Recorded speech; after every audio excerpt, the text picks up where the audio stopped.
This is lesson 2.1, just part A of lesson 2.1, properties of exponents, and the objective is that you're going to be able to apply the properties of exponents to simplify numeric and algebraic expressions. So let's take a look at the first example here, dealing with properties of exponents. The first example asks us to consider the expression 2 to the third power times 2 to the fifth power. So what does the expression 2 to the third power mean? Well, that means 2 times 2 times 2. So we're multiplying 2 by itself 3 different times because the exponent or the power is 3.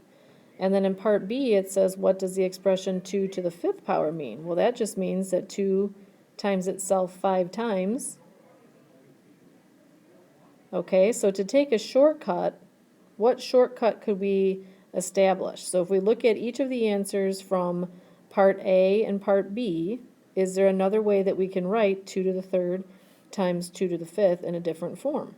Well, the shortcut would just be to add the exponent 5 and the exponent 3, because if we count these up, we have 1, 2, 3, 4, 5, 6, 7, 8 2's multiplied by each other, and 3 plus 5 is 8, and therefore we can just say 2 to the 8th power is the same thing as 2 to the third times 2 to the fifth.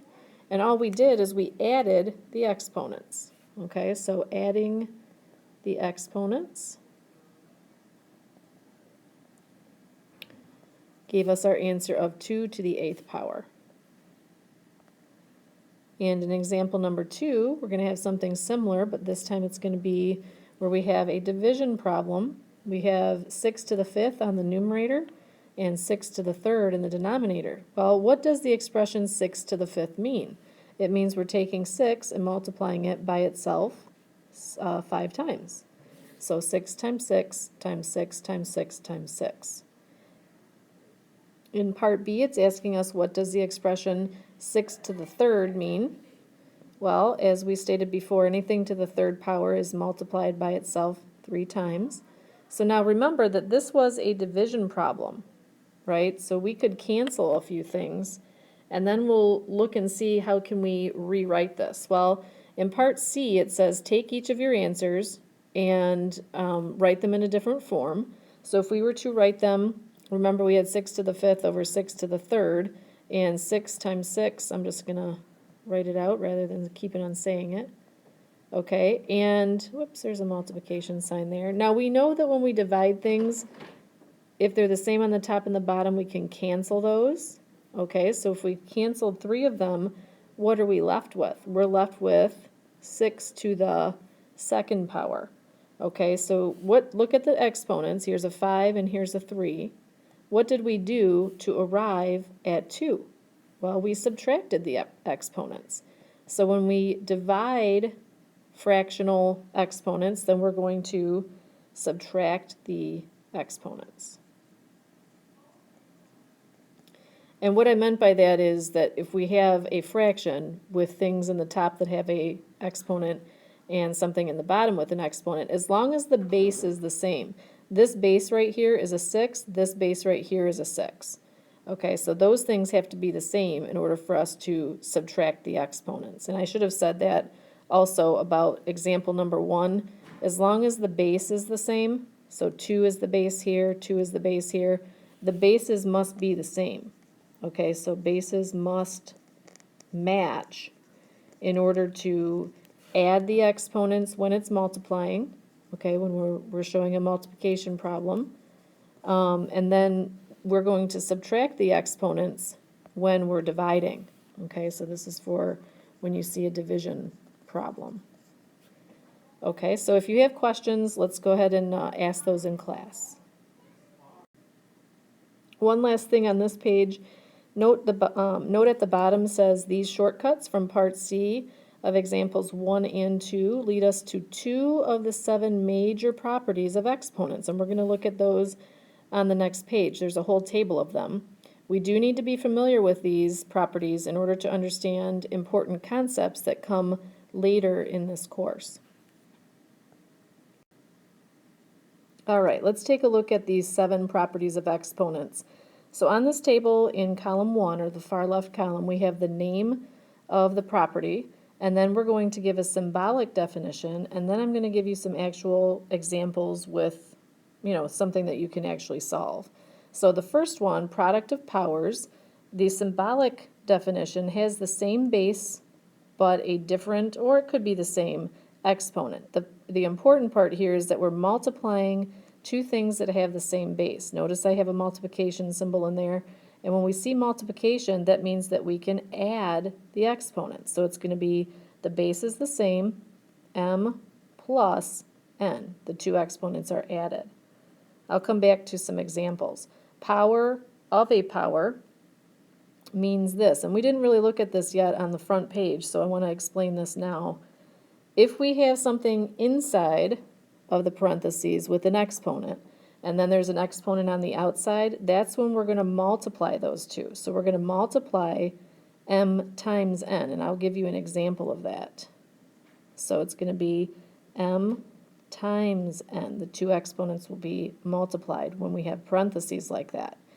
All right, and then we're going to have this third one here, power of a product. And so the product is going to be inside the a times the b, and then we are going to have an exponent outside the parentheses. Well, that means that we have to apply that exponent to both a and b. Okay, so that means that we're going to take a, raise it to the power of m, and we're going to take b and raise it to the power of m. I'll give you some examples of these things in just a moment. Negative exponent, a negative exponent ends up going to the denominator of a fraction. So let's take a look at if a is our base and we have negative m as our exponent, it's going to look like this. It's going to be moved the whole entire thing to the denominator of a fraction. So basically we have to do the inverse. Okay, that's a word that we haven't used a whole lot, but you do the inverse, so you just take the reciprocal basically. All right, so let's go ahead and take a look at the last 3. The 0 exponent, you may have seen this before, a to the 0 power equals 1. Okay, so anything to the 0 power equals 1 as long as a is not 0. Okay, a cannot be 0. It can be anything else but 0. And that results in just the number 1. Okay, then we have quotient of powers. Quotient of powers we did look at on the front page. So if we have a to the m power and a, remember the bases have to be the same, to the n power, that's going to be the subtraction of two exponents. We're just going to subtract m and n and give us our result. The last property that I want to introduce you to here is power of a quotient, kind of like power of a product. So if we have a fraction inside the parentheses and then we have an exponent outside, we're going to apply that exponent to both the numerator and the denominator. So this is what it's going to look like. It's going to be that a to the m power and b to the m power. All right, I want to give you a couple of examples in each of these properties of exponents. So when we're looking at the product of powers, remember the bases have to be the same. So let's go ahead and get a couple of examples. 5 to the third times 5 to the negative 1 power. Okay, so that's basically what we have to do is we have to take 5 because the bases are the same. We're just going to add the exponents, 3 plus negative 1. Well, 3 plus negative 1 is 2, so 5 to the second power, and that results in 25. Okay, so we started off with 5 to the third times 5 to the negative 1, and we ended up with 25. And another example with some variables here. Notice that the base is the same, and all I have to do is add the exponents together. So it's going to be x to the 7 plus 3, or the end result will just be x to the 10 power. All right, so the next one we have here is power of a power. And so let's take a look at an example. If we have 3 to the third inside the parentheses with a 2 as an exponent outside the parentheses, then that equals 3 to the third times 2. Remember, anytime we have the parentheses, we're starting to do the multiplication of the two exponents there.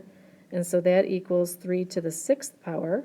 And 3 to the 6th power, if you do that on your calculator, is 729. Okay, another example with power of a power, and I'm going to do this with a variable. If we have x to the 4th inside the parentheses, and then a 3 as an exponent outside, I'd like to take that and do 4 times 3. Remember, it's a product here because we have the parentheses, and that's going to be x to the 12th because 4 times 3 is 12.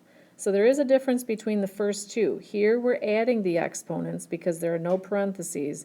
Here we are multiplying the exponents because there are parentheses. Okay, next examples, we want to do our power of a product.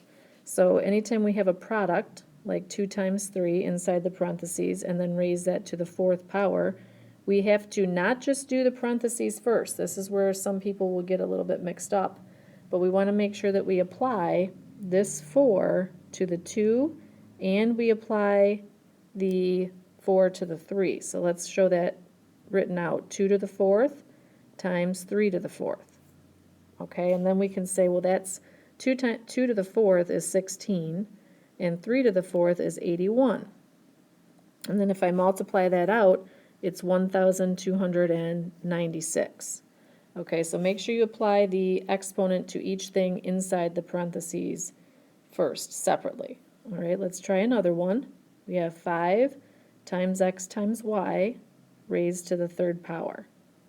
All right, so we would have 5 to the 3rd. Remember, we have to apply that exponent to each thing inside the parentheses, x to the 3rd, y to the 3rd. And then to simplify this portion right here, 5 to the 3rd is 125, x to the 3rd, y to the 3rd.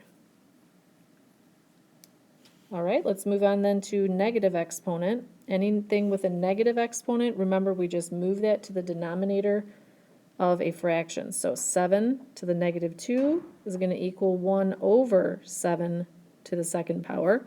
And to simplify that even further, remember 7 to the 2nd, or 7 squared, is 49. So our final answer is 1/49.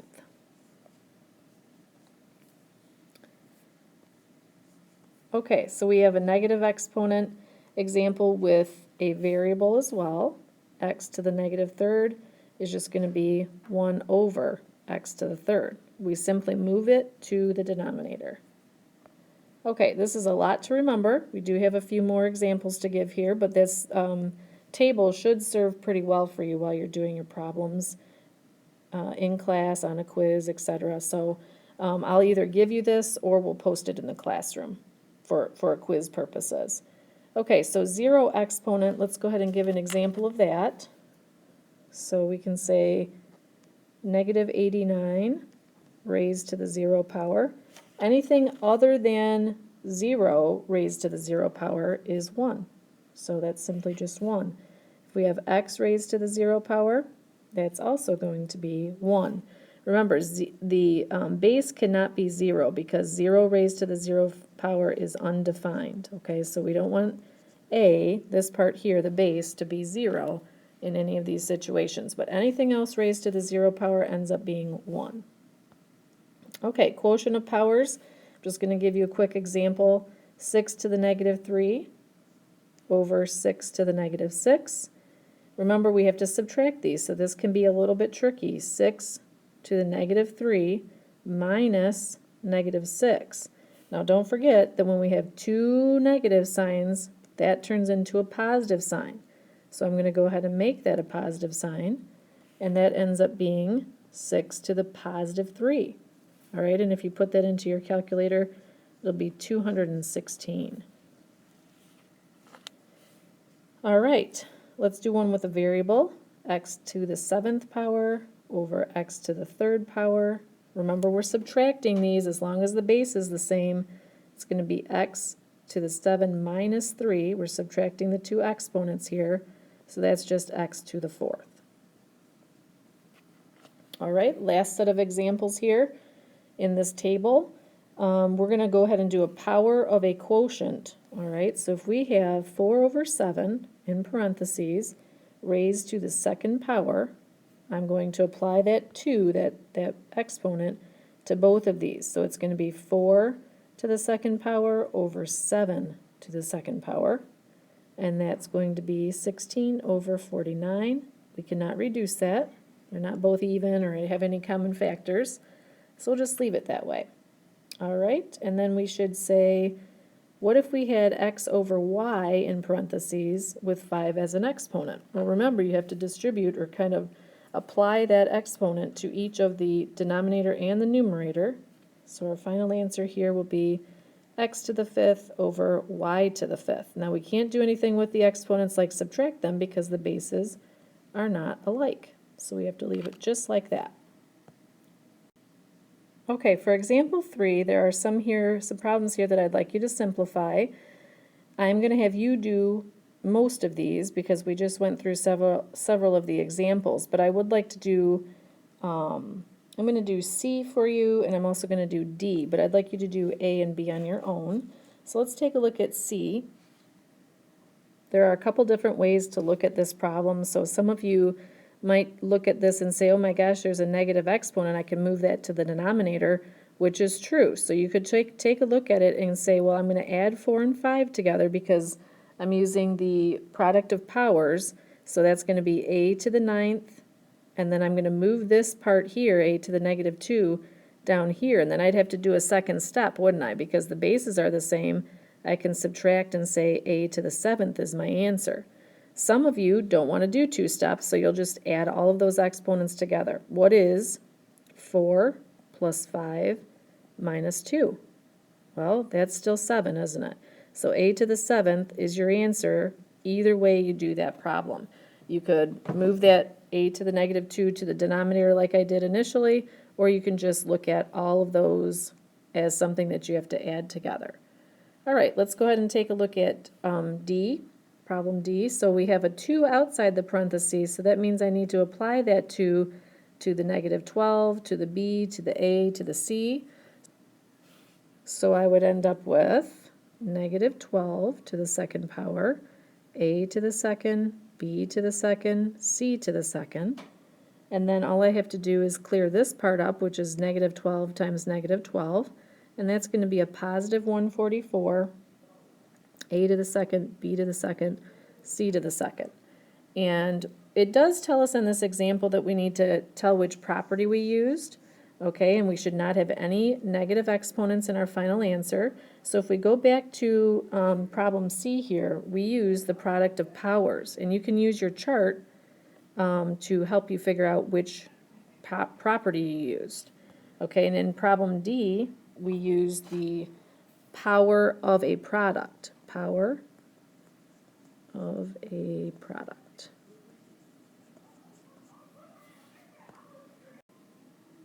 Let's take a look at the examples on the very last page of your note sheet.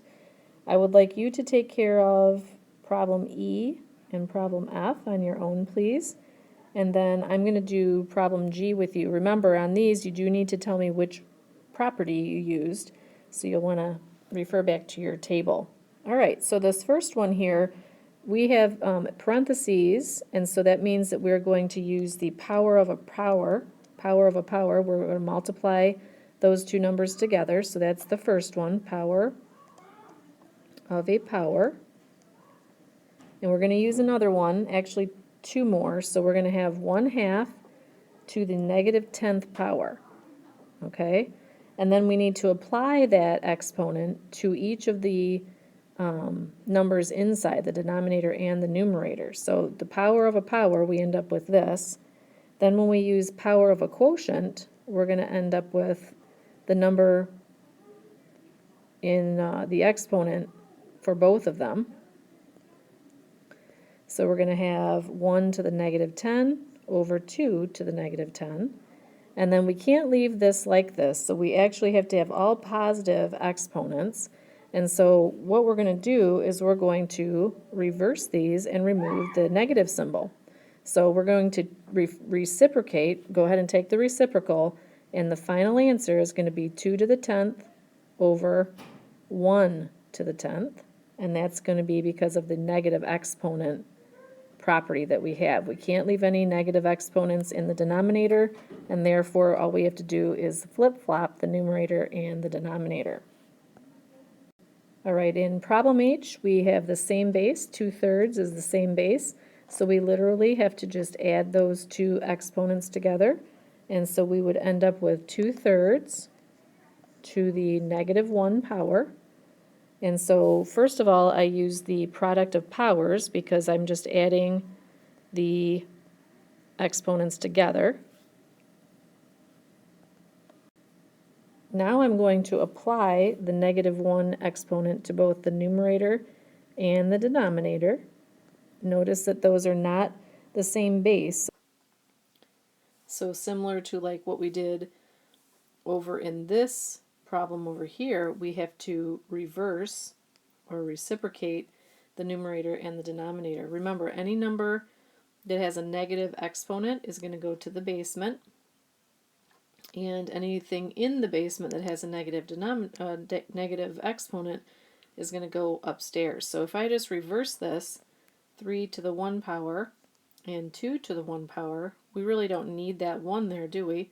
So we can just reduce it and say that this is 3 over 2. Besides the product of powers property, I also use the power of a quotient, and then I also use the negative exponent property down here at the very end when I flip-flopped the numerator and the denominator. So remember, when you're doing these problems, you want to show and tell which properties you've used through each step of the problem. And we're going to take a look at A, B, and C in this video, and then I'm going to have you actually work on the remaining 4 problems on here. So these are a little bit more challenging, and you want to pay close attention to each step that you do. So for problem A, I see here that we have a negative exponent of -2.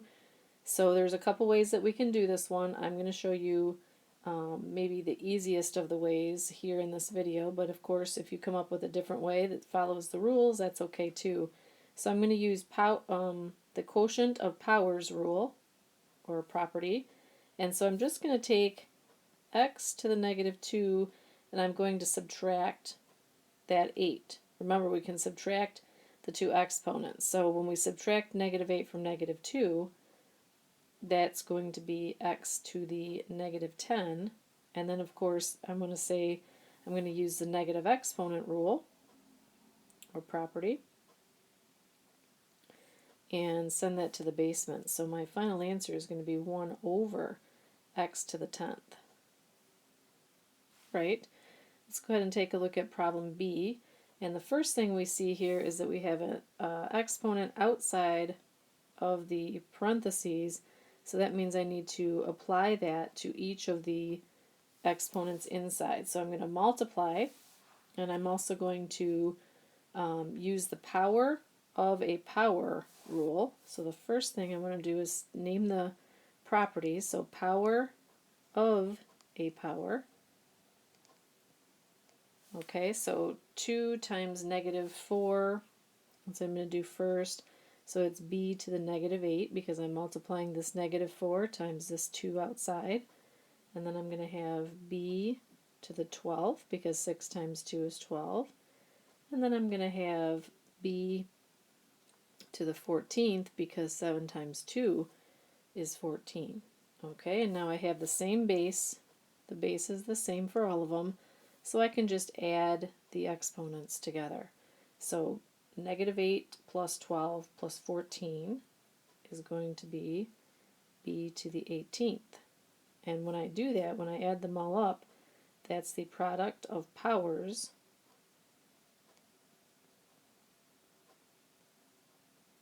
property. Okay, so just make sure that you refer back to the table if you have to, of course.